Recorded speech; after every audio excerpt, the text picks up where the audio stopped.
Welcome to Solo, the single person's guide to a remarkable life. Your host, a behavioral scientist and bachelor, talks to leading experts and successful singles about living solo and living well. Travel more, make things, sleep in when you want to. Here's the playbook for the person who is unapologetically unattached. Now, please welcome Dr. Peter McGraw. Welcome back. I hope you're holding up okay. And with that in mind, I'm turning my attention to developing the solo community. I'm going to be hosting some live Zoom events where we can talk about how the podcast is going and you can talk to others about their single lives. Just go to the Solo Podcast page at petermcgraw.org to sign up.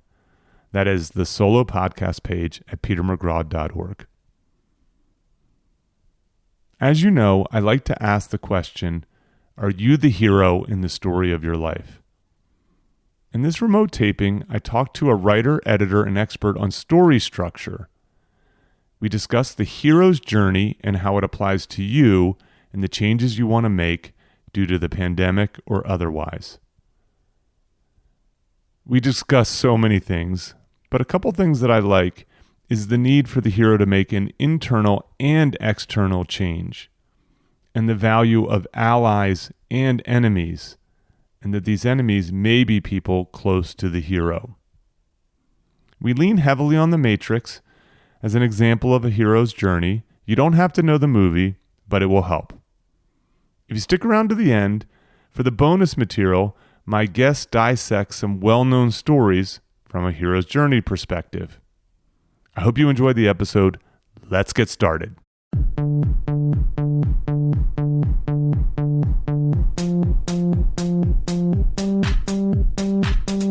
Welcome to Solo, the single person's guide to a remarkable life. I'm Peter McGraw. Today's guest is Kimberly Kessler. Kimberly is a writer, filmmaker, and StoryGrid certified editor. She also is an expert in the hero's journey, which that will become very important just momentarily. Hello, Kim. Hi, Pete. It's so great to be here. I know. I'm very excited for this. So this is the third remote taping from my hi-fi homestead out in the Joshua Tree Desert. Kim, where are you right now? I am in Eastern Washington State, so just north of you. Okay, so you are not living the monk-adjacent life that I am, are you? No, I have a full house. Everyone has strict instructions to shut up while I'm in here doing this. So I have my husband and my 3 kids, so not a part of the solo journey, but I am a supportive ally in the work that you are doing. You are indeed. You are, despite being happily married and a happy mother, you are sympathetic. Yeah, absolutely. To me, whatever it takes for you to self-actualize, that's what the world needs. So I'm all for it. I have been treating this, the pandemic, the quarantine, as a call to action. So it has. I did a webinar recently. I've done some writing, like op-ed style writing, and so on. And I had a previous guest. For Chase Johnson, who is quote unquote sharpening his sword while he is quarantined, and we talked a little bit about this idea of a call to action. And so I'll just be very frank. I think that if you are not thinking hard about your health, your relationships, your career, in light of recent events, I think that you're missing an opportunity that we don't get in life, which is we don't get enough of a chance to sort of sit and reflect, and that it is often the case that problems cause us to pursue change more than good things do. When things are going well, you don't want to rock the boat, but when things go to shit, that's when you start to reevaluate and reassess. And I think obviously this is the definition of things going to shit right now. And so, but that term call to action has a very real meaning, doesn't it, Kim? Yes, it does. All right. So let's get into this. And so the call to action is part of what's called the hero's journey. And when I did my first sabbatical, this is now more than 7 years ago, I read the Robert McKee, is it Robert McKee book, Story. And I read it because that's the kind of thing you do on sabbatical. You read books that you wouldn't normally read. You think about things you wouldn't normally think about. You write about things you wouldn't normally write about. And I was starting to get into the idea of doing research on the entertainment industry. And I thought, well, this is, and the book Story is one of those like classics. What would you call it? Yeah, it's a cornerstone in what we know about story structure. It's kind of a lot of roads led to that book and have led from, have been prompted by that book, right? So it's definitely a place to begin when it comes to story structure and understanding how we as humanity organize our narratives. Yes. And now, okay, so before we get into what exactly is the hero's journey, this is the sort of structure behind the story. What are the books that led to Story by McKee? Well, I would just say that, there was a lot of work done on stories before. So certainly, all of Joseph Campbell's, his, seminal work. And also, there was like a literary critic, Norman Friedman, who did a lot of literary analysis back in the 50s. And he was a professor and was looking at how you would, analyze literature.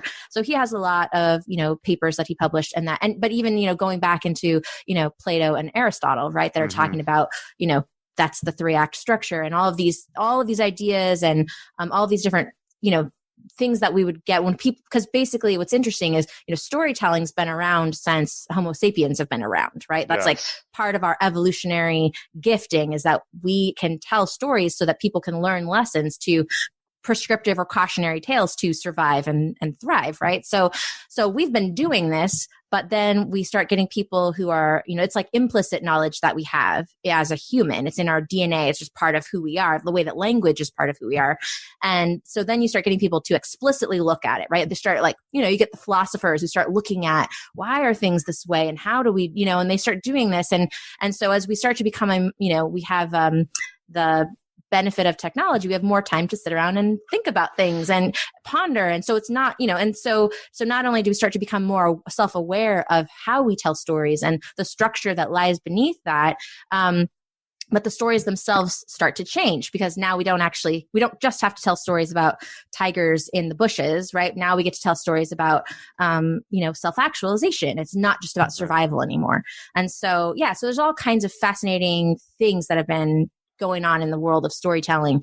But Robert McKee's book is definitely, one that any person who is interested in telling a story has definitely read, and keeps it on hand for reference.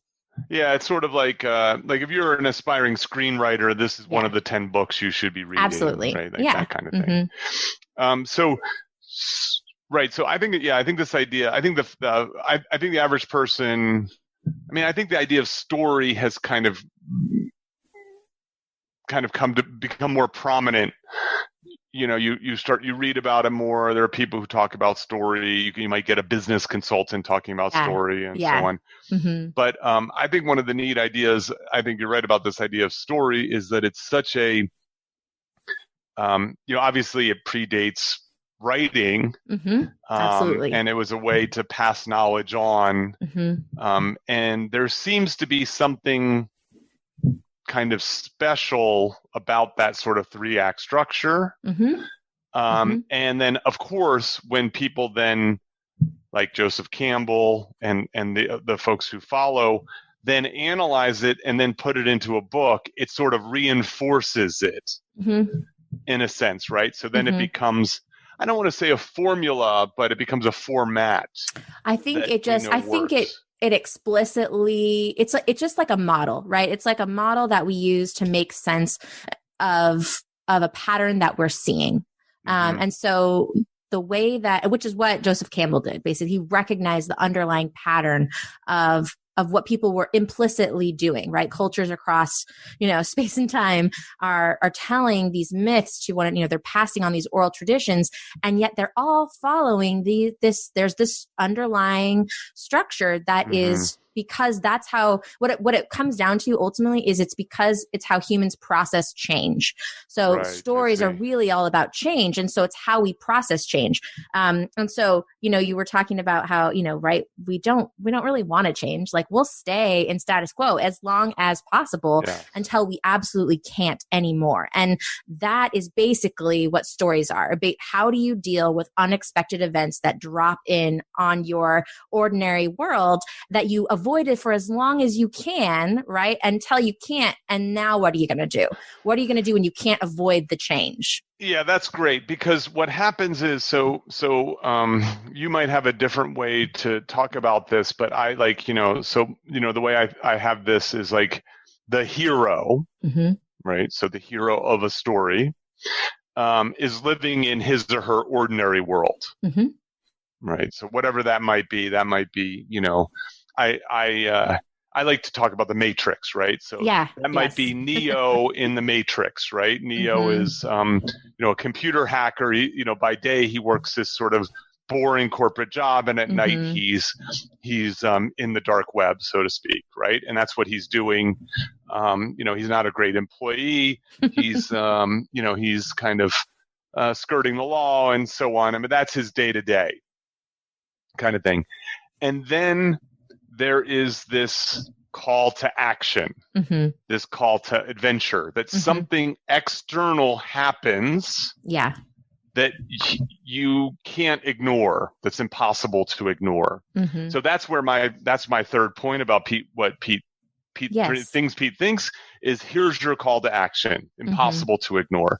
Now, what's interesting is you could have a story where Neo just decides out of the blue that he's going to go on some adventure.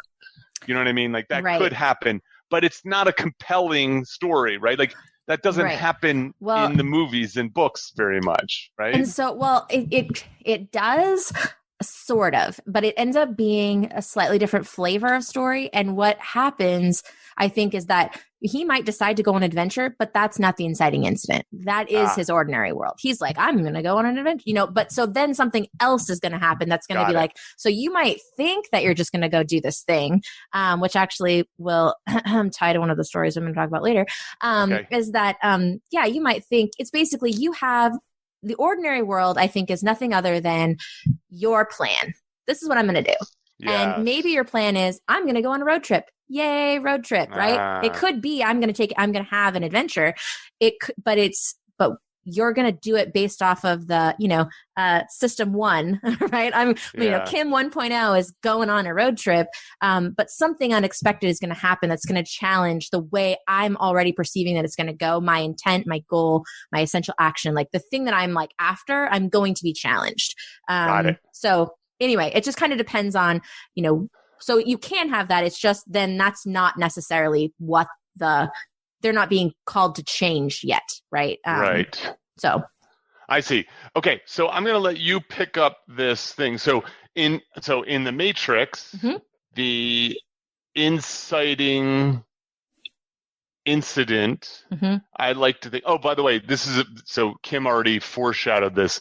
The bonus material today, I've asked Kim to dissect some well-known stories using the hero's journey, using the story structure, and showing how, like, different stories that seem wildly different still have this underlying model to them. I hope one of them wasn't The Matrix. Because I knew you would talk about that one. So I made sure I didn't pick that one. So in The Matrix, that moment, that inciting incident is the FedEx agent comes, hands him the envelope. He opens up the envelope. There's a mobile phone in there. It hits his hand and it rings, and it's Morpheus on the other line. Morpheus is this entity, this myth that he's been searching for, on the dark web, so to speak. And Morpheus says, "They're coming for you. Listen to me if you want to get out." Right, and then now Neo is scrambling to avoid the bad guys, so to speak. And I think that's one of the elements of this is typically the hero is reluctant. Yeah. Right? Is reluctant to embrace this call to action. Yes. Correct. Because we don't want to change. We don't want to change. Yeah. It's scary. It is scary. And it's part of our grieving process, right? It's like change is death, right? Like, because it's the loss of what was, right? So even if what's coming is better, it's unknown still. So, we talk about loss aversion, right? I don't want to lose what I have, even if, the potential for something to be better is still just an idea. It's not, there's no certainty in that. And so we double down on where we are and what we want and what we know for safety, right? Because that's what makes us feel safe. And again, that's sort of our, I don't know your lizard brain, right? Like kind of just being like, survive. Monkey mind. Right. All of that is, it's just really, an important part of that process. And so you'll notice, I don't know if you've ever watched a story that, you're like, I don't know, I don't really buy it, is sometimes when people are too quick, like to change, which I think is what you were saying earlier, right? If you get this call to adventure and maybe they're like, yeah, I'm all about it. And again, it's like, sometimes that's not necessarily believable, because we're not wired that way. We know better, right? We're going to double down and avoid to change. We might want the results. We want the quick, I'll take the money or whatever, but don't make me change, right? Like, so it's not like we don't want the good stuff. We won't take the good, but if it's going to cost us something, then we are going to avoid it. Yeah, I see. Okay, so first of all, what I'm I'm being very heavy-handed with this because I care about my listeners, and I want them to view this as sort of an opportunity. But I also am realistic to know that, again, that resistance is going to be there, the rejection of the call to action. So in the case of the Matrix, he's out on a ledge, whatever, 70 stories up. And he's facing this very scary moment, and he goes, I can't do this. Yeah. And he ends up being taken away in handcuffs. Yes, exactly. And right, he's decides, I'd rather be arrested than, he's not ready. So that is definitely him, that it's the refusal of the call, right? Yes. He's, even though what's so funny, and what I find so interesting about Neo's character, is that, he was seeking out the White Rabbit, right? He's been looking for Morpheus. He was pursuing this, right? Yes. And he gets a phone call from the guy that Morpheus. He's like, okay, here's what to do. And then he's like, nope, can't do it. Can't do it. I think he even says, I can't do this. Right. I mean, I could be wrong. I'll try to see if I could find the video clip on YouTube, and I'll put it in the show notes. That's there. Okay. So, hero in the ordinary world, the call to action, the call to adventure. Initially, the hero rejects for the reasons that you've just stated, is that this is scary, it's hard, it's going to create change. I think that the listener can see this perhaps in their own life. Right.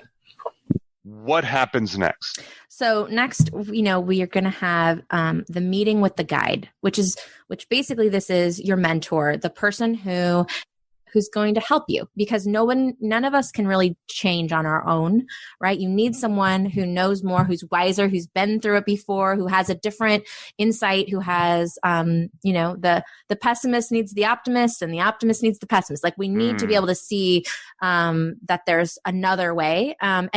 And meeting with the guide or the mentor, in that case, that gives you, it gives you what you need so that you can take that next step. So, because originally, right, and when you're refusing because it's the unknown, and you're like, I want it, but I can't do it. And so if you meet with a guide and they're like, okay, I know you can't do this one, so hold my hand and let's go, right? And then you jump together, right? And then you go into the unknown. I am the mentor. You are absolutely the mentor. You are a protagonist in your own story, but definitely via this podcast, a mentor. I'm trying to be the mentor. I'm being cheeky when I say that, but that's so that's the role. That's the role that I'm I'm meant to play in a listener's story, I hope, which is you can do this. You can do this. Absolutely. Okay. So in the case of The Matrix, it's Morpheus is the mentor. Yes, Morpheus is his mentor. In Star Wars, it's Obi-Wan Kenobi for Luke Skywalker. Yep, absolutely. Is there another story that people might be familiar with that that you can they can go, oh, that's a good mentor that I should think of?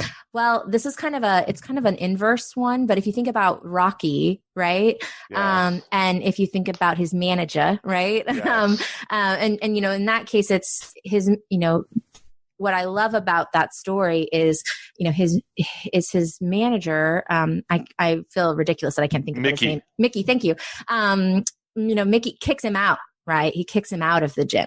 And so there's some really interesting things there. And that one, we'll talk about it in a little bit, that the Rocky is kind of an inverse of the hero's journey. Okay. But yeah, so I think it's like someone that it's basically like, you couldn't do this on your own. You need what this other person knows. I'm sure there's I'm not familiar with Lord of the Rings, but I'm sure there's like... Yeah, Gandalf is the mentor in that. Absolutely. Yes. Right. Okay. Yes. All right. So there's this mentor who basically helps the hero become more courageous, right? Like if you're going to be a hero, you need to be courageous in some way, shape, or form. And you need to, there's information that you don't have that you need. There's skills that you don't have that you need. And basically there's a lot of things maybe that you have in your programming and your way of thinking that you need to let go of, right? You need to release them, because they're in the way, right? So it could be selfishness. It could be fear, right? It could be, all kinds of things that are in the way of you self-actualizing. Right. Okay. And I would say, a heroic journey is about self-actualization, right? It's about getting out of your, where you are, your comfort zone, your known world. You're going to plunge into, right, this unknown, this chaotic world, the extraordinary world. And you're going to go down to the depths of it, right? And you're going to go through this thing and you're going to gain things down there that you're going to come out, being the master of both worlds. So you're going to go home at some point, but you're going to go home with treasure, right? So that's why we call them heroes, and they go on adventures and they go on these, they're going out, right? They're going out, if we talk about, you think about the, back in the early Homo sapien days, you have like, okay, we're all gathered around the campfire and where the light is and it's heat and it's warm, but we need someone who's going to go out into the dark, right? And they're going to go and they're going to come back and be like, check it out. I figured out that I can, I know how to take fire with me, or I went out and I was able to, I captured this, I found this other thing, and, like they'll bring stuff back. Right. And we'll get through it as we go through the hero's journey, but it's really about you need to leave because there's something to be gained by going, right? More like, what you're going to gain is worth so much more than what you're going to lose. And so you need someone who's been around the block before, who can basically shake you and say, Pete, like you got to get out, right? You can't stay here. It's time. Yes, it's time. Yeah. Okay, so that's great. So the hero meets the mentor, guides them, helps them develop courage. What happens next? So then they accept, right? They accept the call. Okay, let's do this. And then they cross the threshold and it's really, it's kind of the final farewell to the ordinary world. And they really do transition into the extraordinary world. And they're in a place, it's just, everything is new and different, Alice in Wonderland, right? You're kind of stepping in and going, what the heck? And so what's so interesting about this heroic journey is it really kind of takes place in 4 phases. So the first phase is we're in our known world. So it's like a known physical world and our known sort of mental world, right? Okay. And then we get like a chaotic sort of thing that pops in, an unexpected event comes in and challenges maybe the way we think, or it's maybe our, there's a meteor that's blown up our cave and now we got to go, whatever, right? Whatever it is. And so there's something that's making us physically leave, right? So we physically leave, but we bring our mindset with us. So we might physically change location into this new extraordinary world, but we're still holding on to system one, we are like, I am not going to change.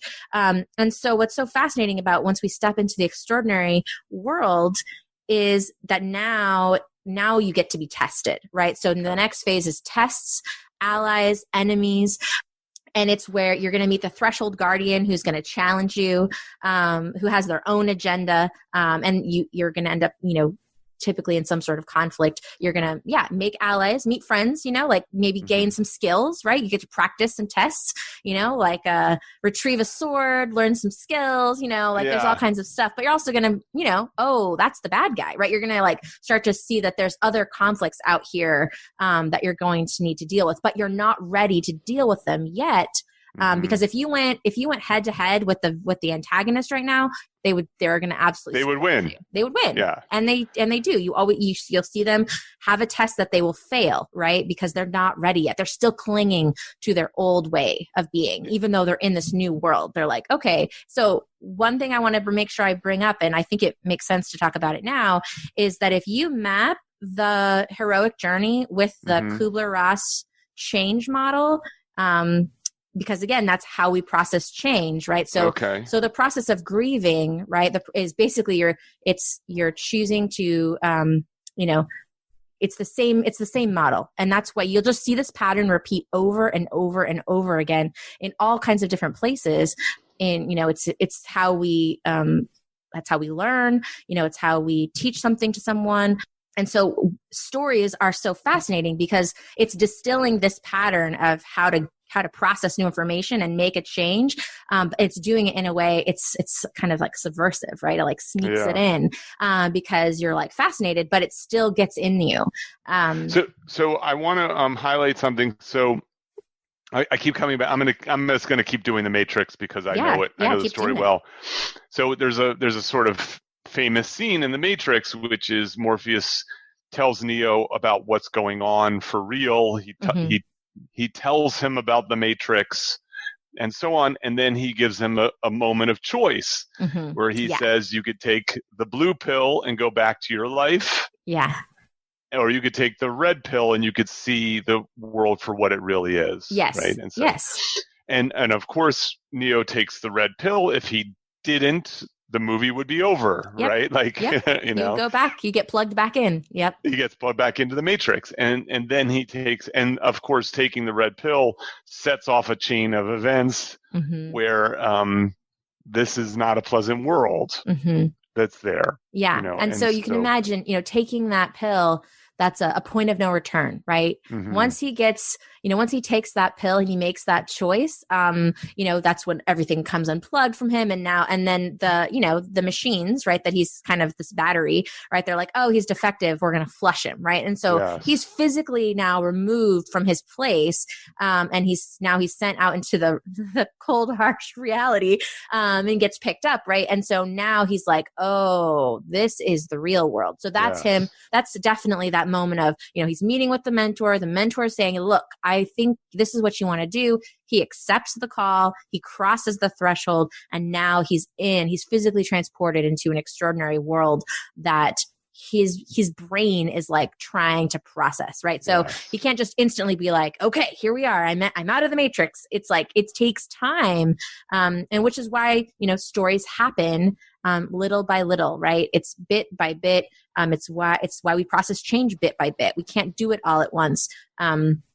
And that's why storytelling is a lot like music, okay, which is great that you started talking about vinyl first and listening to music, is that they're both art forms that take place in time, right? You have to experience them moment by moment by moment, which is what life is, right? We are stuck, for better or worse, we're stuck in time, right? We are temporal beings. And so you have to experience things moment by moment by moment. And so storytelling is so powerful in that we're seeing these micro decisions and micro changes. And little by little, we're moving forward, moving back, moving forward, moving back, until ultimately we make, we make our way around to if we think about it in a Kubler-Ross sense, right, we start with shock, right? We go into denial, right? And then we're get angry, right? And then we do some bargaining. And so, all of this is these first phases, right? The call to adventure, that unexpected event, that's the shock that just says, boom, this is what's going to happen to you. And you're like, no, it's not. Nope, I don't have to deal with that. And that's all denial. You're right. I don't want anything to do with that. And then you cross the threshold. You're like, oh, I'm so mad, but I'm going to cross. Fine, I'll go, or you get over there and you're mad that you're over there and you're like, okay, I know what I do. I'm going to hang on to Kim 1.0, my old way of thinking, and I'm just going to do what I know works, and I'm going to power through this. And then you end up falling flat on your face because, Kim 1.0 is not going to get the job done. And so, so that's kind of this, if we think about, phase 1 of the hero's journey, and then now we're in phase 2, we're in the extraordinary world, but we're still clinging to our old mindsets, and we're mad about it. So we're like trying to come up with like, what's the littlest that I have to change in order to get what I want? Yeah. So so in the Matrix, he meets the cast of characters on the, I forget the name of the ship. Yeah, me too. Oh, well, that's too bad. Kim's looking it up while I know, I'm going to look it up. So it's a long name. I know that. The Nebuchadnezzar. There you go. The Nebuchadnezzar, yeah. So he meets the cast of characters on the ship. Obviously, there's a love interest there and so on. And then Morpheus starts testing him. Like there's a scene where they fight in this virtual world kind of thing.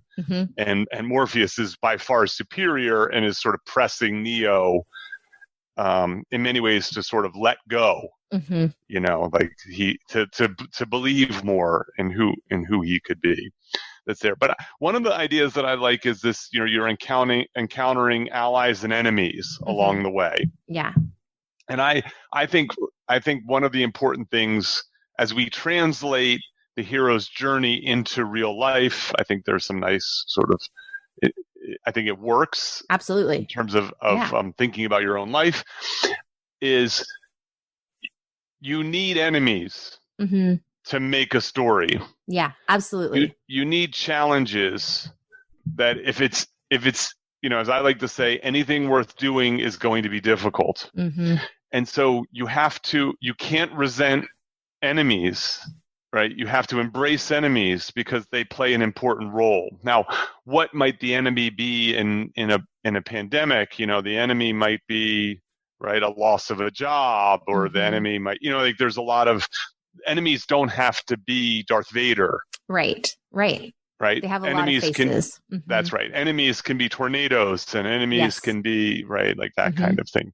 That's there. But one of the things I like in this thing is that you need, and this fits my solo but not alone idea, is you also need allies. Yes. To do the hero's journey, you don't do it alone. You need Morpheus, and you need Trinity, and so on, as much as you need Agent Smith. Yeah, absolutely. And what's just so great about that is By the way, if you're listening to this and you don't know The Matrix, first of all, you should probably go watch it first. It's worth watching. It holds up pretty well. Yeah. And secondly, I'm a tiny bit sorry. Only a tiny bit. You should have watched it by now. I'm pretty sure. That's on you. Yeah. So just this idea that with enemies, right? You need the bosses that you hit at the end of the level, right? The baddies that you have to come up against, they're testing you, they're training you, they're helping you build resilience and giving you new skills and teaching you things about yourself. And you're actually getting information about how to win later. Right. So, and so, I think even in times like this, right, if we flip to reality, right, realizing that oh man, I'm struggling with change, right? Like everybody is, but I get new information. Sorry, the kids are home until next September. That feels like an enemy to me. It's a cognitive dissonance, and it takes me down for 2 days. So knowing that when I get, a ball of chaos dropped in my lap, knowing that about myself says, okay, so how do I beat that? I've come up against this at least 3 times in the last 4 weeks. And usually I'm down for 2 days, right? Trying to get my head wrapped around what now. But now I know that about myself. And so what I can do is I can say like, okay, new information. I'm going to go ahead and email my people and be like, hey, I'm taking a personal day and I'll get back to you about this stuff. Not today, but tomorrow, whatever. But like, stop trying to just power through everything, like learn something and apply it differently. So, I mean, that's just a really small example, but like, this is something that I've been constantly being tested about. And it's like, are you going to just keep trying to do the same thing over and over? Or are you going to, learn what you need and go, oh, okay. I'm not just going to keep going head on at this bad guy. I'm going to learn some moves, right? Like, yes. I would say this. One thing that is important for folks to understand is friends and family sometimes are allies and sometimes they're enemies. Absolutely. When it comes, so for example, let's suppose that part of your hero's journey has something to do with pursuing a solo lifestyle. Right. So suppose, for example, being in quarantine with your partner may be the call to action that this relationship, right, is not worth having, right? And you resist it, of course, and so on. Yeah. Your friends and family may serve an ally function, which is they may get behind you and help you make these changes. And they go, finally, you're actually seeing the light. We've been telling you this. That's right. Or they may not, right? They may say, no, you shouldn't do this. Right. Don't do this. This is scary. This is bad, right? And so just because someone is, you have affection for them, you're fond of them, you trust them, you care about them, doesn't necessarily mean that they're playing the ally role. Right. Because if you're changing, it's threatening them, right? Like, so your change is their own, maybe call to adventure that they are absolutely refusing. They're like, no. So people want to keep things status quo. They want what they know. And because it feels safer, even if it isn't. Well, think about this. Imagine you have a drinking problem. Yeah. Right. And your call to action is you have to stop drinking. Yeah. Right. That's the change that you have to undergo. And maybe crossing the threshold is seeing a therapist or going into an AA meeting or whatever it is. What's fascinating is your drinking buddies may become the enemies. Yeah, absolutely. Right. Alcohol is the villain. But and that's really tough. That's like a tough situation that demands a complete change of who you are. Right. There. And so I think that's useful to recognize as you're undergoing this. Yeah. I would say. Yeah, absolutely. Okay. What's next? Okay, so as we're going through these tests, and we're getting skills, we're making allies, we're getting a glimpse of the enemy, or maybe having a showdown with them. We're going to get to a really crucial moment in the middle. Okay, so if we're thinking about this in sort of 4 quadrants, right? We've had our ordinary world in the first quadrant. Then we accept the call and we step into the extraordinary world. So maybe we're in a new physical location, but we're still clinging to that old worldview. Now, this moment when we hit the middle is, it's kind of like, so specifically in the Matrix, it's, it's kind of this meeting with the goddess, right? It's when we go see the oracle. Oh, the oracle. Yes. Right. So this is the midpoint. And what this does is this is really where it's one of the story structure books that I really like. It's super short. It's by James Scott Bell, and it's called, write your novel from the middle or something like that. And he talks about the midpoint being a mirror moment. So it's really where you have to kind of look at yourself, and you have to see things really, really clearly. And so if you think about it, I can't remember which one it is. One of the Star Wars movies where Luke literally goes into a cave, right? It's in it has to be in Empire Strikes Back where because he's training with Yoda, right? He's training with Yoda, and there's like this scary, it's like a tree or a cave or something like that, and because he goes in there and then he ends up seeing, he kills Vader in the cave, and then he looks and it's himself, right? So it's like it's this kind of thing where you kind of have to face down the thing that you're most afraid of. Like you kind of have to face down these things and you get something there in the middle, right? There's something that happens that allows you to cross. It's almost like you're crossing another threshold, but this time it's an internal threshold. Yeah, it's a mindset threshold. And it's where you basically surrender, kind of the things that were holding you back in a lot of ways, and you start to embrace the change. So you know, if you think about it, so I have this really nerdy analogy about, you know, like a caterpillar, right? Becoming a butterfly, right? So, so if you were to use this, you'd be caterpillar in the ordinary world, and you'd be like, okay, so then jumping into the extraordinary world is like, I'm going to make a cocoon or a chrysalis, right? Like, and so your whole part in the extraordinary world is you sort of going through this weird change. You're being broken down from what you used to be, and then you're going to be rebuilt into this other creature, right? So the midpoint you can imagine is when you take a big shift where you are fundamentally less caterpillar and more butterfly, right? So it's almost like there's not a quick, like, you know, you don't go from 49% to 51%. It's like you went from like 40 to 60. Like it's a big like jump where you get information that you actually cross over. We call this in like mathematical modeling, we'll call this a step function. Okay. Right.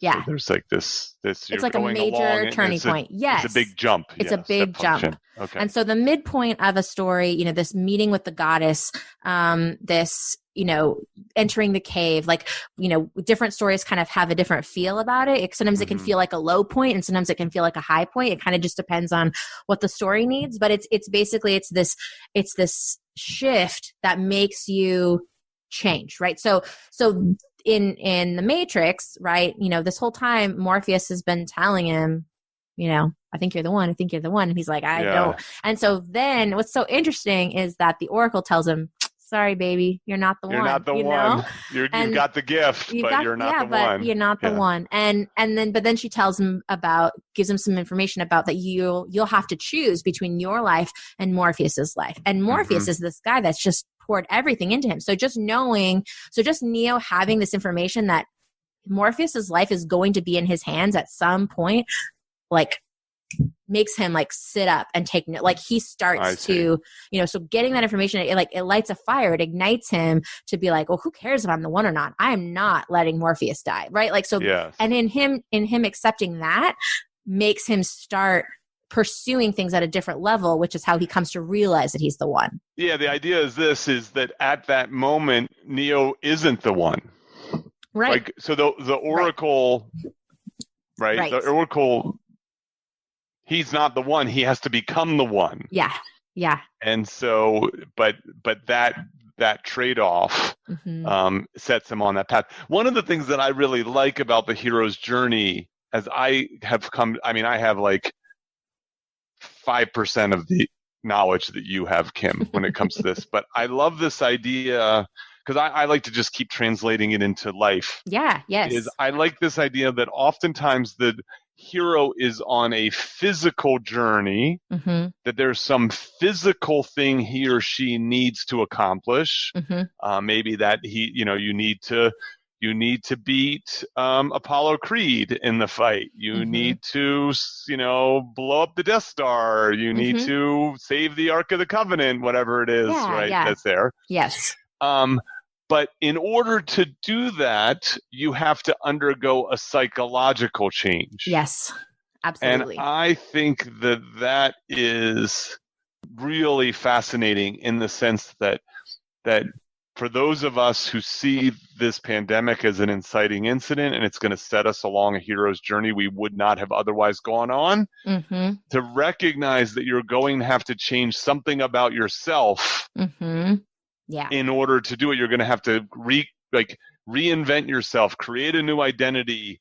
And then, of course, the thing is you're going to have to address the thing that scares you. Yeah. Yeah, absolutely. And this is kind of an interesting kind of chicken or the egg phenomenon, because on the one hand, right, you have this external journey is this kind of this thing that prompts you to start to have to change internally. And then you making this internal change is what helps you solve the external one. And so it's just, but then in the end, you're different and you get to take that internal change with you. After this adventure is over, you're now this other person and you get to keep going with this new. So it's very, it kind of leapfrogs itself. Everything's connected and they beget one another. Yeah. It's funny, once you know this, I actually don't think it hurts movies for me. I actually think in some ways it kind of enhances movies. Absolutely. Yes. Because you can then pick things out. You get to feel smart sometimes when you watch a movie. You know what I mean? It's always looking for an opportunity, Right. If you watch enough movies, if it's a Hollywood movie, it's going to probably end well, and that it's going to be uncomfortable until the climax, so to speak. So one movie that I really find visually, it's a beautiful movie and it's an exciting movie, is Mad Max Fury Road. Okay, I have not seen it. It's okay. And so Mad Max is a loner, so this is a franchise that's been around for 30 plus years, 40 years or so. His family is killed and he's out in the wastelands, post-apocalyptic world. And in Mad Max Fury Road, it starts with a voiceover with the Tom Hardy character speaking and talking about survival. And the way you survive is to run. You survive by being unencumbered and being run. Right. So what's fascinating is in the movie, he ends up getting hooked up with the Charlize Theron character and another band of allies there, and he has to and he's sort of thrust into their world. And what's fascinating is what I wish I could remember the director's name comes up with, is he leads you down this path where you sort of feel like the movie's going to sort of end anticlimactically. And so with the Mad Max character going off on his own, and then this sort of band of allies crossing the desert, so to speak. And what Max does is, and the director even goes so far as sending these people out and having Max watch them as they're, going off into the sunset, so to speak. And then the next thing you know, he's like flying, chasing after them, stops them, and says, "This is how we do this." And what they basically have to do is they have to turn around and go back into the heart of the fight, so to speak. Yeah. And what was great about that is that Max, and of course they're triumphant, as you might imagine, because it's Hollywood. What Max had to do was overcome his instinct, which is to run to survive. Yeah. Right? And he had to actually then continue to band with these people and go in completely the opposite direction, right? Back into the heart of the battle. So he shifts from being a loner to being connected, and from running to facing, right? It's beautiful. Those sort of things are so, they're so metaphorical and they're so great. And so what I would guess, just based on what you said, is that moment that happens, him realizing, he sent them off, right? And then him realizing, nope, this isn't it. That's sort of this epiphany. That's the reward moment in the hero's journey where you realize he gets, new information and he realizes something, and then he goes and gets them. That's sort of, this is like the road back. He goes and gets them and says, we got to turn around and go back. And so they turn around and they head back. That's the road back. And this is a kind of shifting into the final thing. So then they will have their final battle, right? Their final showdown. Okay. So that's what that moment sounds like to me. Would be that final road back, where he's learned what he needs to learn, and now he's had this internal change, and now it's time to put everything together and have the final face off with the baddie. And that in the Matrix, the example of that would be when Neo stays to fight Agent Smith. Agent Smith, right? So what I would say, or would it be when they go to rescue Morpheus? Yeah. So let's see. Let me think. So we shouldn't do this. It's too inside baseball. Probably. It might be. It is. So we can nerd out about it later, but because I think it's because for anyone who's interested, right? So because to me, what it is it's just a framework, right? It's like having a model of the solar system, right? It's like understanding, the way that, atoms are put together like this, it's something that, it's kind of like, we can't really look at it with our eyes, but we can have this model and then we can understand how it works. And so then you can apply that to things. So understanding story structure and understanding the hero's journey or whatever it is, to me is it's a framework that you can apply to your life. And whether you're a writer or a screenwriter or novelist or whatever, like understanding your own cognitive functions, because that's literally all that it is it's a pattern that we have created as humans because it's how we operate. It's how your operating system works. So this is just giving tangible, imagery and archetypical characters and, making up weird names and symbols in different images for you to make sense of a process that's happening to you, whether you're aware of it or not. So I always hold, I mean, and I'm a story nerd, so I think it's great, but I always, encourage people to, just like if you're working with a therapist or if you're working on doing, some personal growth and those kinds of things, like there are different models that you can get a hold of to help you make sense of your environment, right? And stories do that. So that's, whether it's journaling your own story or, kind of looking back at your life and creating a timeline of events and trying to understand what are these big key moments, right? Who are the different characters that I've had to deal with? And it just looking back with that hindsight helps you make sense of it. And so that you can, then you can really step in as the protagonist in your own story and not a passive character and become active. And you can start saying, okay, I've been passive and maybe I've had all this other crap happen to me, but I'm going to, I'm crossing a threshold now and I'm going to do it differently. And you can start becoming more active. And I just think any of those kinds of tools are so empowering, that, I think it's one of those things like, why not? Why not lean into it? So in one of the early episodes of Solo, the title is "Why Are Superheroes Single?" Yes, I love that episode. The hero's journey comes up, and in it, I kind of talk about this the way you're talking about it right now. You're talking about it from a writing standpoint, but I use the term. So I like to ask my students, "Are you the hero in the movie of your life?" Yes, I like that idea. Like I think it's important. You can be an ally in someone else's story. That's fine. I guess hell, you could be a villain, an enemy in someone else's story. I guess. Yeah. But in your own story. Yeah. In your own story, I want you to be the hero. Yeah. You know what I mean? I think you deserve to be the hero in the movie of your life.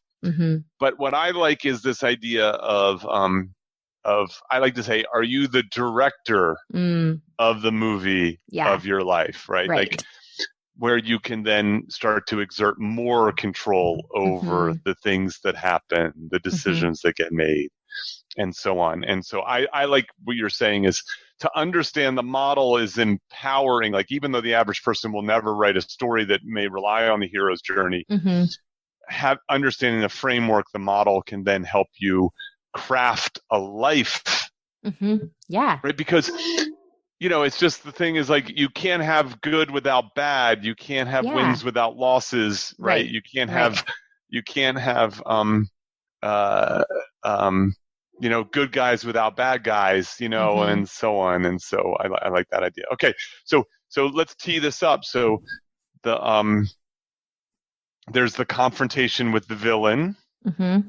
Right. There's the internal change and the external triumph or change. So it looks like we missed one step though. So let's just back up for just a second. Please. And so, after we kind of have this, this sort of this midpoint, meeting with the goddess, the cave, whatever, where we have this major shift, that kind of leads us into this preparation phase where we're really starting to take action now. Like we're preparing to go get Morpheus, right? Like we're gonna bring out all the guns, download me all the software in my head, and we're gonna go and we're about to kick some ass, right? So we're getting ready and we're gonna have. Oh, that's the training. That's the Rocky training montage. Yeah. Yes. Right. So if you think about the midpoint in Rocky, right, that's when Apollo chooses him, right? Apollo Creed chooses Rocky at the midpoint. And basically this is now Rocky's chance to prove himself, right? So he has to rise above. And that's when Mickey's like, look, man, you need a manager, right? And so, he's like, okay, I'm going to do this. I'm going to do this. And he really shifts from being passive to being active, right? I see. And same with Neo. He shifts from being like, what? I don't know, man. And he's like, no, I can do this. And let's go. And so you start really taking action, and trying, you're starting to apply things, right? You're starting to try something new too. It's not something old. Like before, the reason why you got your ass kicked in the first part was because you kept trying to do it the old way. So now it's you starting to shift and go, I know, I'm going to try to do something new. And so you'll end up, having this face off, right? Like like we might rescue, you can rescue Morpheus or whatever happens. And so, but we'll end up having is this, like, if they call it the ordeal, right? Or the crisis, in the hero's journey. And it's this face off. And what will happen is you'll have something, really positive, but also something, really negative. And lots of times it'll lead you to, we call it the all is lost moment, right? So the rug just gets pulled all the way out and it's all is lost. And then it's from that moment, this dark night of the soul moment, that's when you get the reward. That's when the epiphany comes. And it's like, you have to hit rock bottom first if you're really going to change, right? So what's so interesting is if you kind of jump back to the beginning and you think, okay, we're in our same physical location and our same mental, I'm hanging on to my worldview. Then I'm going to change physical locations, but I'm still going to keep the way that I was thinking. Then I decide to shift my thinking. But it's like, I've only changed it a little bit, right? I haven't come to the absolute breakdown. And that's why you always have to have that all is lost, total breakdown moment in a story. And that's when, things seem darkest, but that's when the epiphanies really, really do come. And so, I think it's really fascinating. So I think and this really does feel like in that moment in the Matrix when he turns, right? Like you're saying, he turns to fight Agent Smith, right? That's feels like his reward of, he's basically saying, I think I can, like he's not going to, it's interesting. It makes sense that it's archetypically similar to what you just described in Mad Max. It's instead of running, we're going to shift. Yeah. Because that's been the thing. You run, when you see agents, you run, right? Yes. Like, and now he's like, no, I don't run because I know what I can do. Like he's believing in himself. So he turns and he shifts, right? So I think you'll see I think that reversal is a big part of a lot of heroes' journeys. Yeah. Is you have to reverse course in some way. Like that, the transformation is so radical that you have to do the opposite of what you would normally do. Yes, absolutely. Yeah. It's fascinating.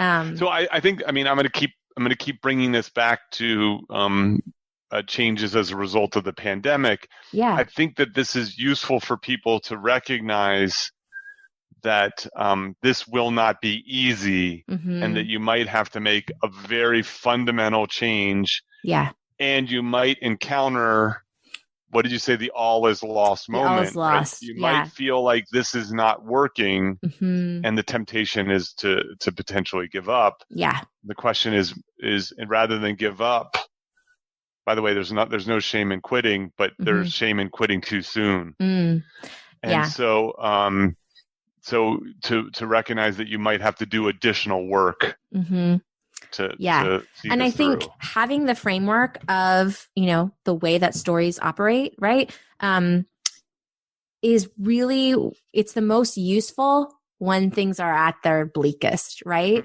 And so, because then you can be sitting in your all is lost moment in my, dark night of the soul, and I'd be like, okay, this really sucks. But I go, wait a minute. This is that moment. Like you can acknowledge this is the low point.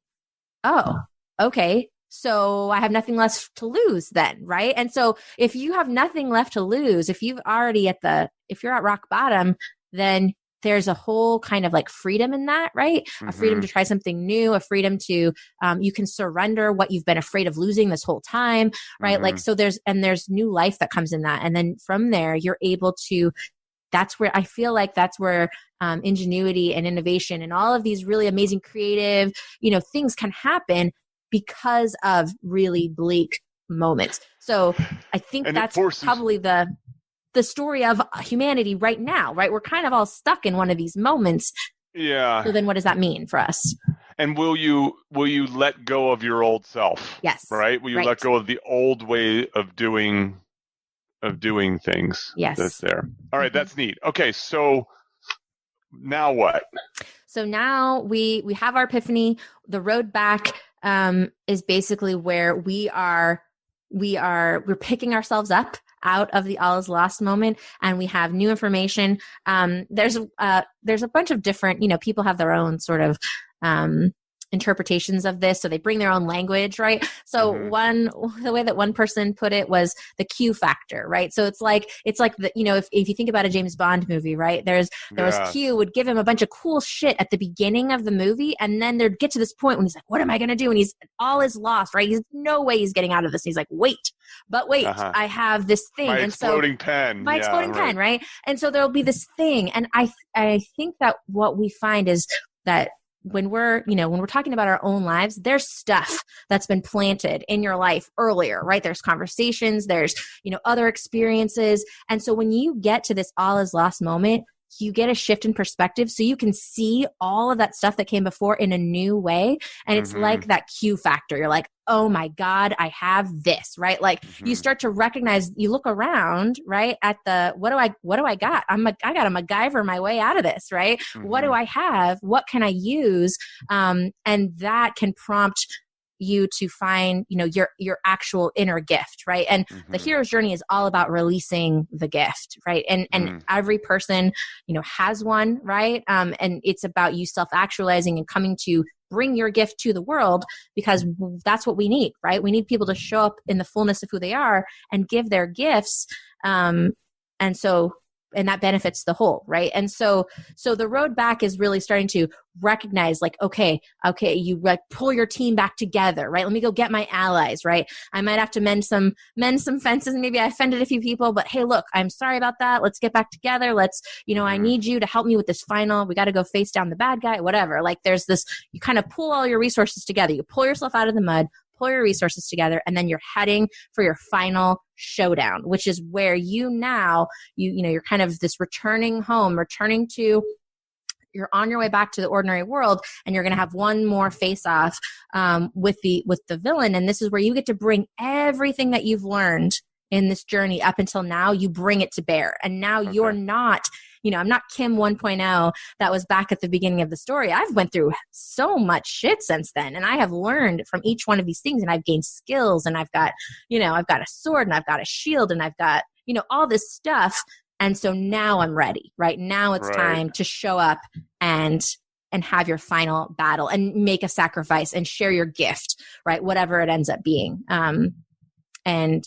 So that's that final battle. And then when it's over, there's, you go home, but you go home changed, right? You go home different. And now what you have in you and all of the experience that you've gotten from this journey is the elixir, right? You have your information, your knowledge of, like, you get to go be someone else's mentor now, right? You bringing back the elixir of this experience that says, I've been to the cave, I've been to the all is lost moment, and I am coming out the other side, and I have something to share with you, right? And so when you have experiences, coming back and telling your story of what it was like when I was there is what helps people change, right? And so and that's the power of storytelling. So whether it's a memoir, whether it's, someone at AA, like sharing their story, right? Whether it's, someone with depression, like posting on their blog, like, you know what I mean? Like whatever it is, like to share your story, talking about being solo on the podcast, like you've got to do this stuff so that people don't feel so fucking alone, right? Like it's really, really important.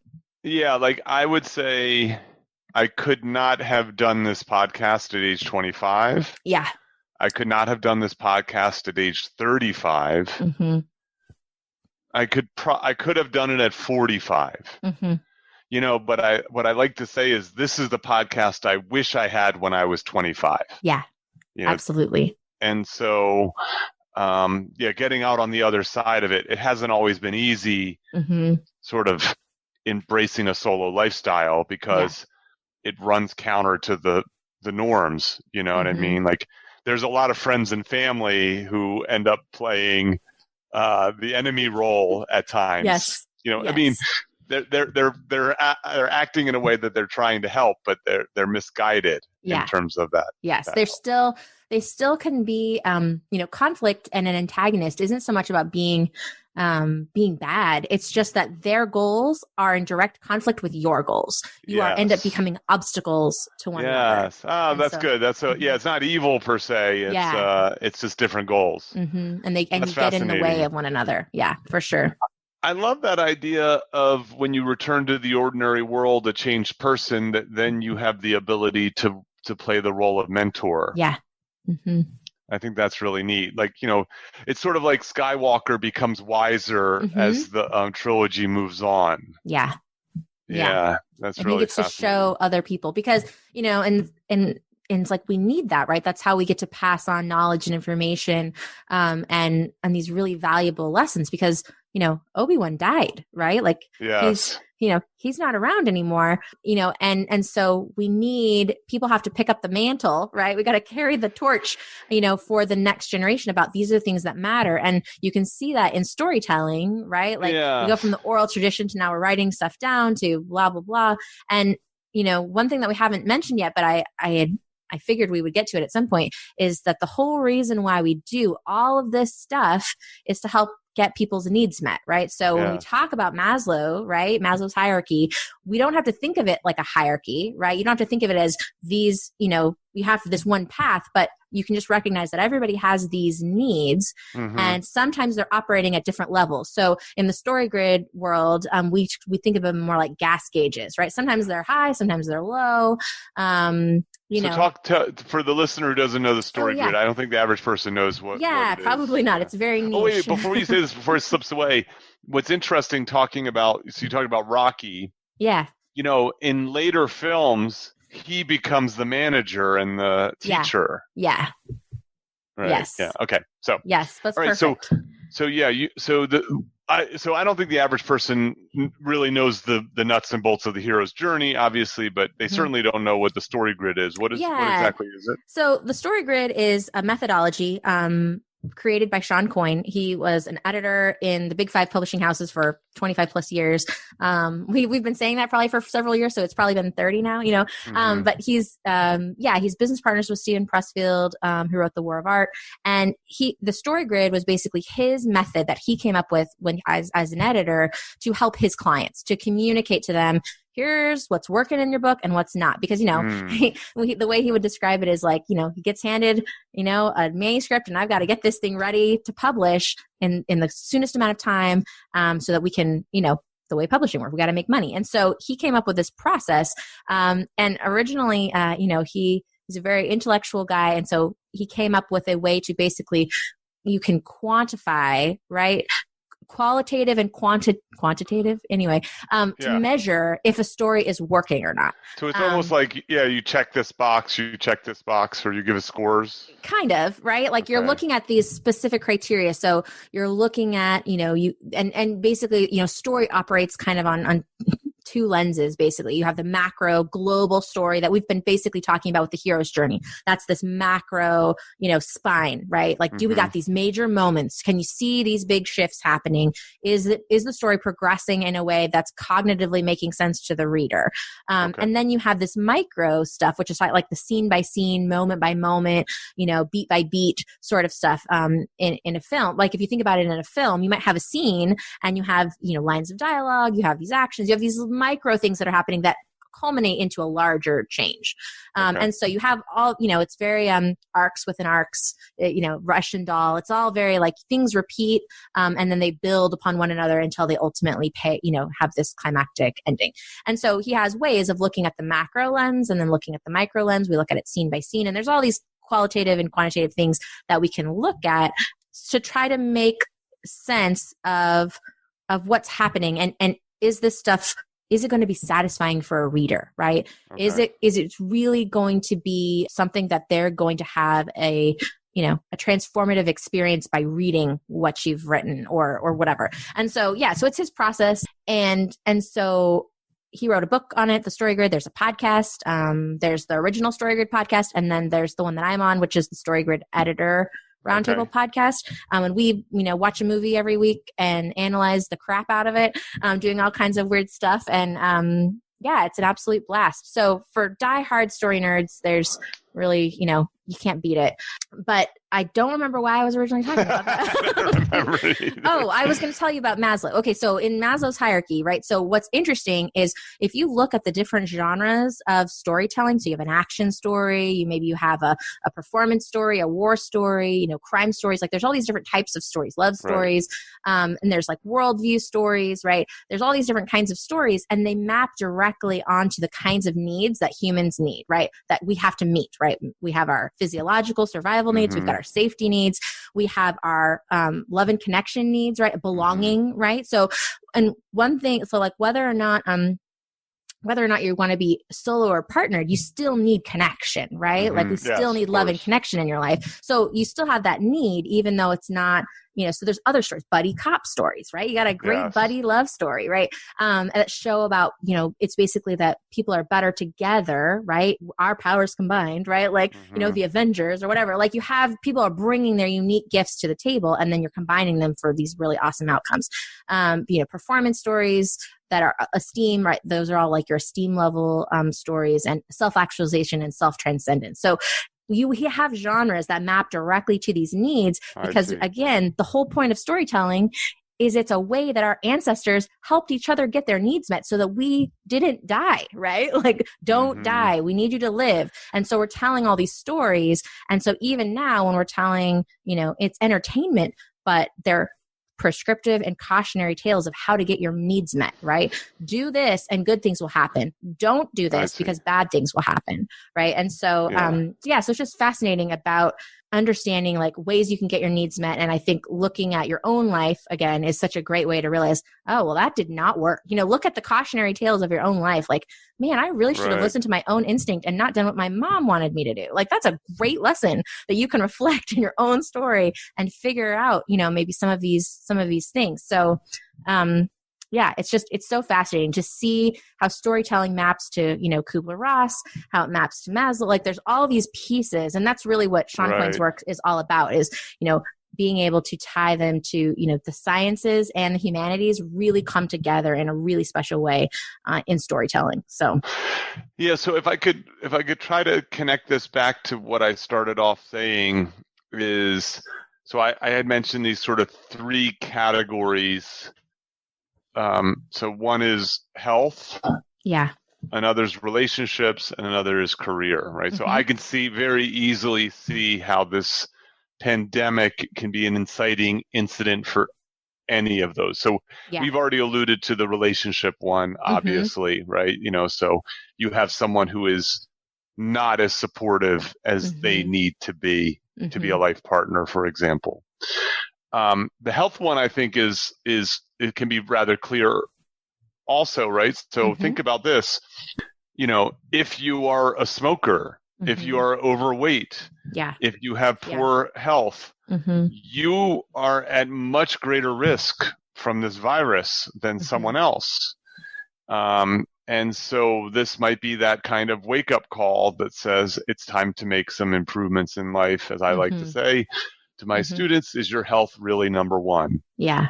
When you really get down to it, is your health really number one? Now, of course, like the hero's journey around changing your health it's not trivial. It maps really well. Right? It maps really, really well, right? Allies and enemies and all his lost moments and having to not only change your physical, but change your psychological, right? Like I think that you could just imagine building a hero's journey around your transformation of your body, Yeah.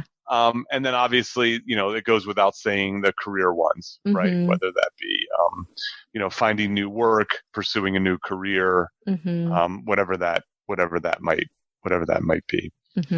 Okay, so I think what we should do, Kim, is we should wrap up here.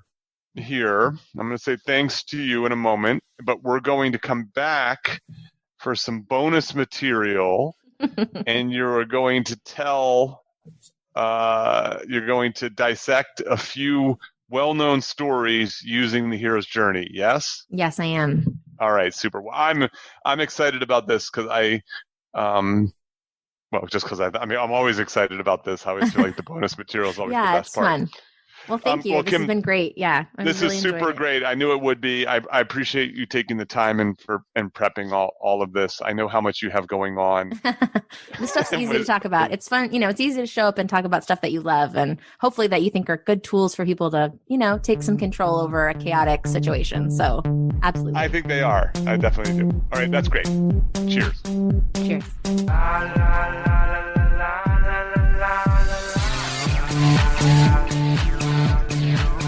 All right, we're back for a little bonus material. Kim is still here. She has not hung up on me.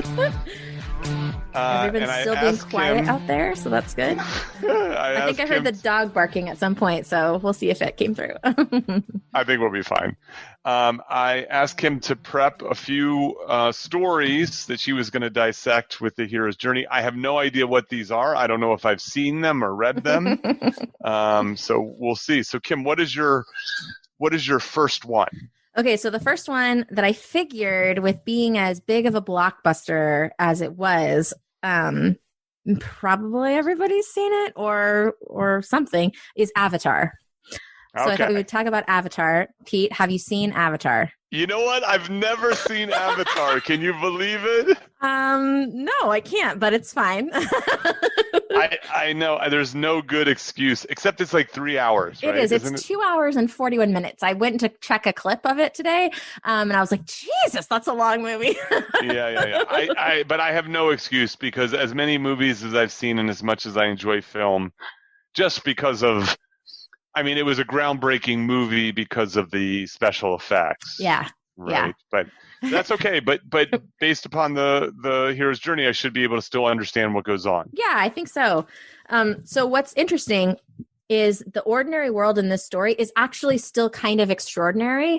And so then the real extraordinary world gets even more extraordinary. And so that's why I like this. It's fun that way. So, we have Jake Sully as our protagonist, and he basically, the story opens with him waking from hypersleep, right? So he's on a ship headed to the planet of Pandora. He's been in hypersleep for like 5 years, and he wakes up and he's there to do a job, right? His twin brother has died, and so he's there to take his place, because they have the same genetic code, right? They have the same DNA, so he can take over as the avatar driver, right? So they grow these avatars that are like a mix of human DNA and then a mix of the Na'vi, which is like the native humanoid type creatures on the planet of Pandora. And they grow these giant, they're like 7 or 8 feet tall. Like, they're just huge, right? These bodies, basically this kind of like dummy clone bodies that are then driven by the avatar, right? Or Jake Sully. So he's like, kind of goes into this, I don't know,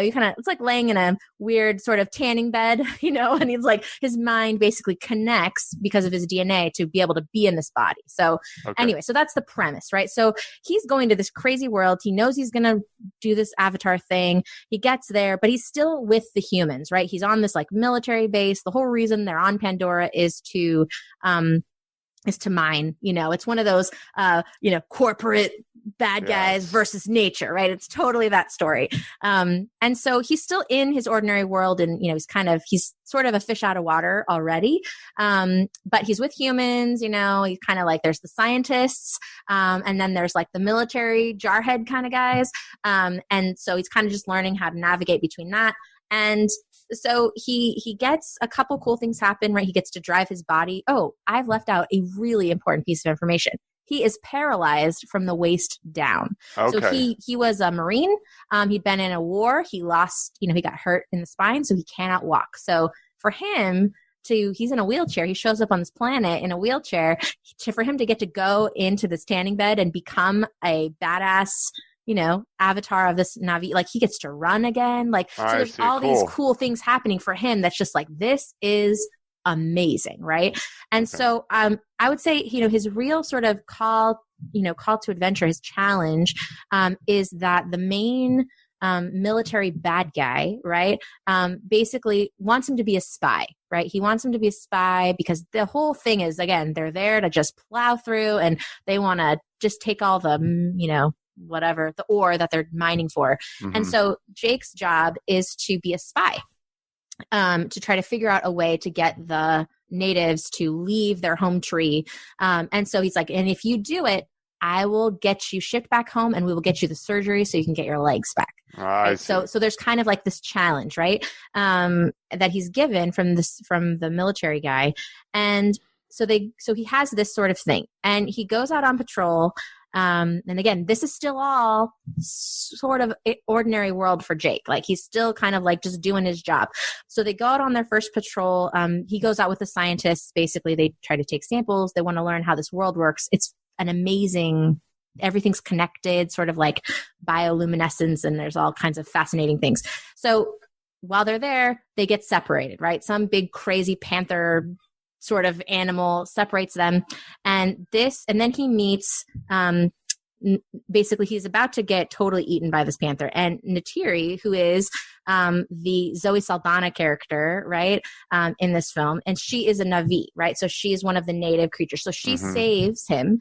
And so this is really, I would say, is that sort of meeting the mentor moment, right? Okay. So he's been challenged between, he's seeing how amazing this world is, but he's also being kind of like challenged by this general to kind of, be a sneaky guy. And so he's got this sort of dueling sort of thing. And so then he meets Neytiri, and she basically is telling him that he is, he's an ignorant. She calls him a baby. She calls him a child, like all these things, like, because he doesn't appreciate nature. He's just clumsy, like, all this stuff.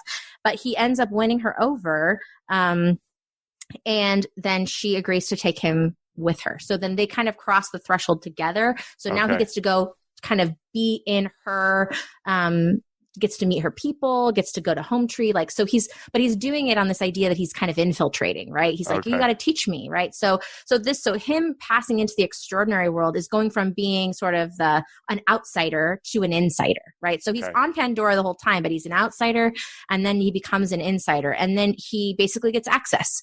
He gets access to, be trained basically by them, to learn their ways, all of these things, to kind of act as this sort of bridge go between. But it's all under this like deceit, right? Like they're thinking that it's going to be for good, but he knows that it's really for bad. So Tess, allies, and enemies are really, he like learns how to ride their version of a horse and he sucks at it. There's a sort of there's this sort of weird love triangle thing going on. So there's like the love rival that hates him and wants to kick his ass, right? Like there's all kinds of stuff like that that's happening. And then he constantly has to shift between being in his avatar body and then waking up back in the lab and having to get back into a wheelchair. So there's a lot of like all kinds of stuff like that going on. So when is his all is lost moment? So his all is lost moment comes after he wins Neytiri's affection. He's totally one of the tribe. Like all these things happen. But pretty much the bad guys decide that there's no way to have a peaceful sort of, they're not going to get them to leave peacefully. So they decide that they're just going to bulldoze through and they're just going to take everything out. So Jake has to come and give them that information. And they're pissed at him for lying to them and like being deceitful. So they kick him out of the tree, he's not allowed. Then they blow up the tree. There's the whole thing gets totally destroyed. And he's, totally rejected. And it's really it's like the military jarheads have won at this point. And the Na'vi people are completely displaced. They have, it's just like the land's just being pillaged at this point, right? And him and his scientist buddies are all locked in a cell back at the place. And so from that moment, that's his ordeal, right? He tried to save them. He wanted to save them, right? He wanted them to leave peacefully so they wouldn't be destroyed, because over this course of this time, he's learned he loves them, right? He's fallen in love. He loves the culture. He's really like, his whole mindset is just awakening to how amazing nature is, all this cool stuff that's happening to him, right? And realizing how shallow all of these other pursuits are. So eventually they get a buddy of theirs, Trudy, she's the helicopter pilot, she breaks them out and they go back after the tree is destroyed, and they escape. Basically, they escape. And one of his scientist buddies, Sigourney Weaver plays Grace, is injured. And so this is their moment. Kind of, it's not quite to the road back yet. It's this transition moment between, basically he's stepping up in a new way. And the major thing for Jake's character is having something to fight for. So that's kind of what's, when we think about, if you think about the Mad Max story that we talked about, right? I always got to run, right? Like it's that sort of thing. So this moment where he's like, kind of thinks that everything's meaningless and he's pretty much just been out for himself to get his legs back and all these things. And now he's realizing that I have something to fight for. I have something worth dying for again, right? Like maybe he used to feel that way, but after his injury, like he's kind of, life's kind of meaningless and it's all whatever. So now he's realizing that this is worth fighting for. And so that's his epiphany. And so what he does is he goes and his sort of like turning back and facing, I'm going to go turn around and chase the bad guys now. He goes and he flies on his sort of pterodactyl bird creature thing. And he flies up really high and he actually takes over. It's like an even bigger, colossal pterodactyl bird thing that nobody rides anymore. Like it's been generations since one of them have ridden one of them. So it's his way of like winning them back over is he figures out, he basically, domesticates it, right? Like kind of in a second. And he flies it into their temporary camp and they're all like shocked. And so that's his road back is basically, he kind of has to win them back over by showing that like, I'm here, I've done this amazing feat, right? He kind of has to prove himself again because he deceived them. And so that's his crossing back over to he has to do something extraordinary to show that he's changed, right? He's doing something that no one else has tried. He's willing to, most of the time, they call that big bird the last shadow because it's the last shadow you'll ever see before you die because it's so big and so scary. So for him to make that sacrifice and to prove it, like that wins them back over. So then he's able to rally all the forces. They believe in him now. They trust him. They get all of the tribes together and then they have a final battle against the bad guys. And there's such a kick-ass moment when it really is starting to look bad. Like the helicopter goes down, like people are just falling left and right. Like, the military people are winning. And what happens is that all of nature, right? Like basically all of the animals come and join the fight, like on their side. So it becomes the whole planet basically like comes back and fights back. And so anyway, it's great. And the final reward is that Jake they do this really awesome sort of, ritual that they're able to transfer his consciousness from his broken body all the way into the avatar. So now he's fully the avatar and he no longer has to switch back and forth between the bodies. So, that's Avatar. That's a great one. So first of all, thank you for ruining the movie for me. You're welcome. It's totally your fault. So it's fine. It is. It completely is. One thing I like about hearing that is, Avatar was celebrated for being this sort of visually stunning, incredible special effects movie. But let's be honest, the movie doesn't make a splash the way that it did without this strong story.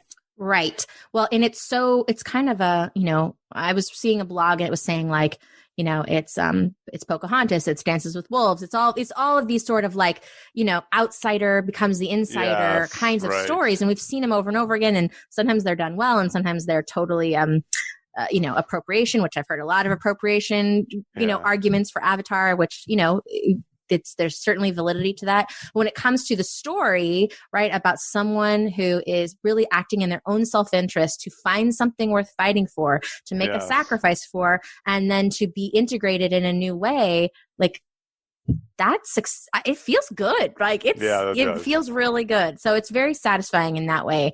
Neat. Do you want to do another one? Yeah. Okay. So the next one that I've got for you is A Christmas Carol.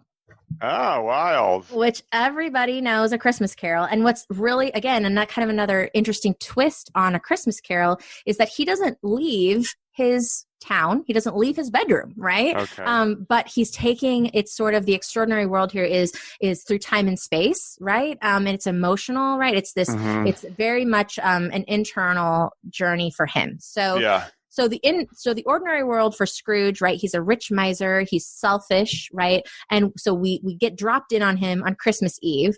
And the ordinary world is established. It becomes very clear to us who he is because he has people calling him like, hey, can we get some donations? And his nephew comes by and is like, are you going to join us? And he's like, bah humbug. I don't want anything to do with that. So we see him for who he is. Right.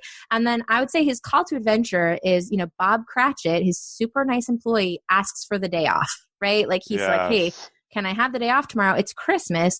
And so what's interesting and what you kind of see here is sort of a false step, right? So Scrooge, first he's like, I don't know if I want to, no, I don't want him to take the day off. But then he decides, okay, fine, you can have the day off, but you have to come in early the day after Christmas. So it's like, he's like, so to him, he's thinking he's being super generous, right? So it's sort of a false acceptance of the call in a way, because it's like, I'm being really generous to you, but he hasn't actually changed at all, right? Yeah. And so that's sort of his ordinary world. And then what happens when we talk about meeting the guide, it's he goes home and he sees the ghost of his deceased partner, Jacob Marley, right? He sees it on the door knocker. He sees like these other sort of ghostly images happening. And it turns out then he gets this warning that there's going to be these 3 ghosts that are going to visit him. And that's his mentor. That's his mentor. It's kind of like, it's sort of an interesting mix between the mentor and also like this threshold guardian character. It's kind of, so he's kind of being sort of sucked into the extraordinary world.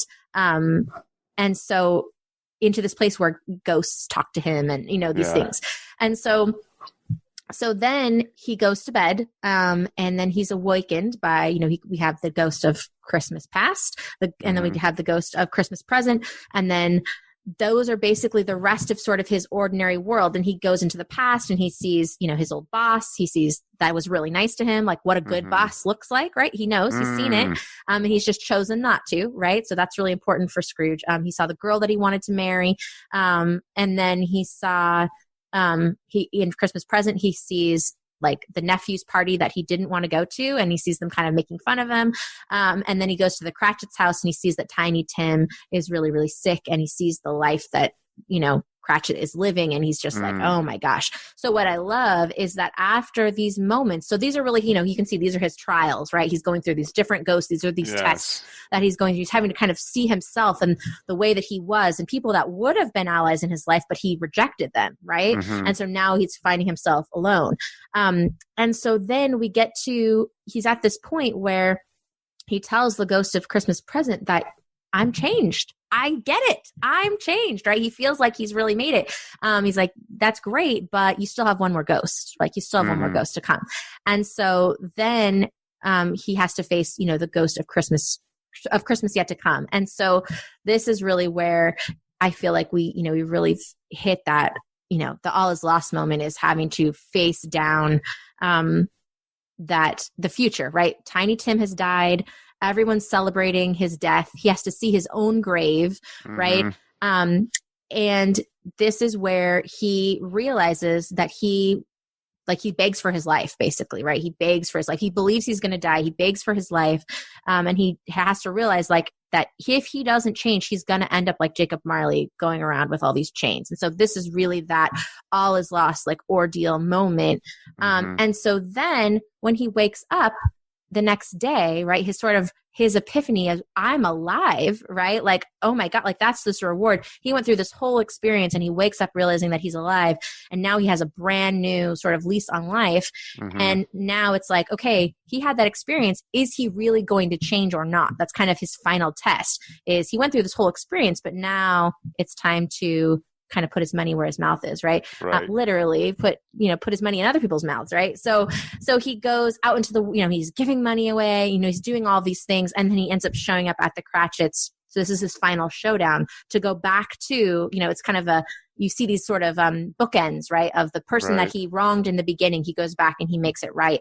And and he makes sure they have money. He gives them a raise. He does all these awesome things. And, and so Tiny Tim gets to live because of Scrooge's sacrifice. And so that's really the reward, is that Scrooge is going to get to go on and have now a meaningful, fulfilling life because he's generous, right? Mm-hmm. And Tiny Tim gets to live. And so having that legacy that he's leaving behind, which is like, so Jacob Marley is the cautionary tale that says, look, man, if you don't change, this is what's going to happen to you.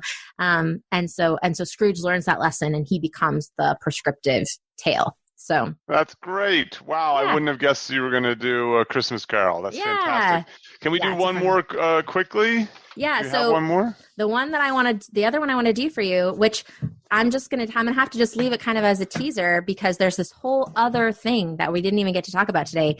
But if we talk about Frozen, okay. So Frozen is not a hero's journey. It is another archetypical story that's the inverse of a hero's journey. And it's called a virgin's promise story. Okay. And Rocky is also a virgin's promise story. So they're I've a little bit. Never heard of this. I know, it's fascinating. There's a book by Kim Hudson called The Virgin's Promise, and I should tell you the full title because it's fascinating. And I think so. Here's my theory, and I would love at some point maybe we should do another one of these and talk about The Virgin's Promise because I think that a solo person is a virgin in the Virgin's Promise story. Oh, that's fast! Wow, what a teaser in the bonus material. I'm just trying to get myself back on the show. This is what I'm doing. So because it's about the thing about the Virgin's Promise story is it's about becoming, right? It's about being. It's not about doing, it's about being, right? So what I love about this, so the Virgin's Promise is writing stories of feminine, creative, spiritual, and sexual awakening. So it's really like if you think about, and this doesn't have anything to do with gender, right? These are just archetypes, right? So you have, the hero's journey is this very outward masculine story about going out and doing, right? Learning to sacrifice is really a lot about what the hero's journey is about, learning to give up selfishness and to sacrifice something on behalf of someone else. Yeah, the Scrooge one is a nice example of that. Even Jake Sully, even Neo having to sacrifice, like there's all of these, you see sacrifice for others in a heroic journey. But a Virgin's Promise story is the inverse. It's the flip side. It's basically the story of the person who stays home, right? The hero goes out and leaves, and the virgin is the person who stays home and holds the shit together at home so that the hero can go. So what ends up happening is you have someone who basically, rather than having an ordinary world, they have a dependent world. So they have It's a Wonderful Life. Yeah. With Jimmy Stewart. Yes. George Bailey. So what's interesting, George Bailey, oh man, see, I could nerd out on you. All right, we shouldn't do this. We're going way too deep for the average listener. It's so fascinating. So there's all this super cool stuff. So I want to tease you about the Virgin's Promise story and just tell you that the beats, so we talked about the hero's journey, we've got the ordinary world, we've got the call to adventure, we meet the mentor, we cross the threshold, tests, allies, enemies, right? We're going to meet the goddess, go through preparation, the ordeal, et cetera, et cetera. And the Virgin's Promise is about, there's a dependent world, there's the price of conformity, right?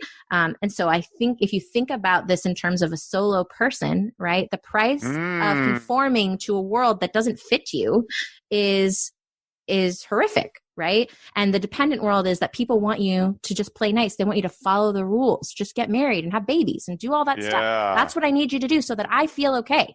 Your mom needs you to get married and have babies so that she feels okay, right? Yes. And that's the dependent world. You depend on her, and she depends on you. Like there's all this stuff but there's a price to that. And so you'll find, so anyway, it continues with the opportunity to shine, dresses the part. And this is really all this sort of like kind of moving ourselves into, and rather than the extraordinary world, it becomes the secret world. And so it's basically you're using all of your magic in secret. So if we think about Frozen. Well, okay, no, I'm going to stop you. Okay, that's fine. We are going to have a cliffhanger. Okay, cliffhanger. I love it.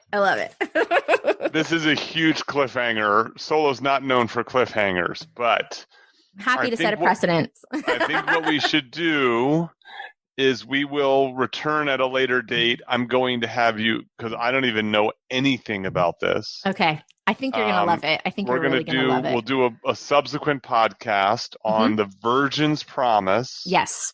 And as part of that podcast, we're going to do the same bonus material. Yeah, and we'll do Virgin Promise stories. Where you dissect a few stories from that. Perfect. Is that okay? Sounds great to me. And I said, I really think your listeners will love it because it's their journey. It really, really is. That's fascinating. I'm so happy to hear that. Yeah. All right. Well, super. Kim, this is what a nice little cherry to put on the top of this. Thanks for letting me nerd out. I appreciate your patience. No. It's great. I'm happy to do it. Okay. So, Kim, thanks so much. We will return at some later date with a follow-up podcast. That sounds great. That sounds like fun. All right. That's great. To everyone at home, thank you for your continued support. I am certainly thinking about you during these very troubling, tumultuous, uncertain, chaotic times. I do hope you are treating it as a call to action, and if I can help, please let me know. Cheers and goodbye. Thank you for listening to Solo, the single person's guide to a remarkable life. For more about our guests and show notes, go to petermcgraw.com. Please subscribe and share with your single friends.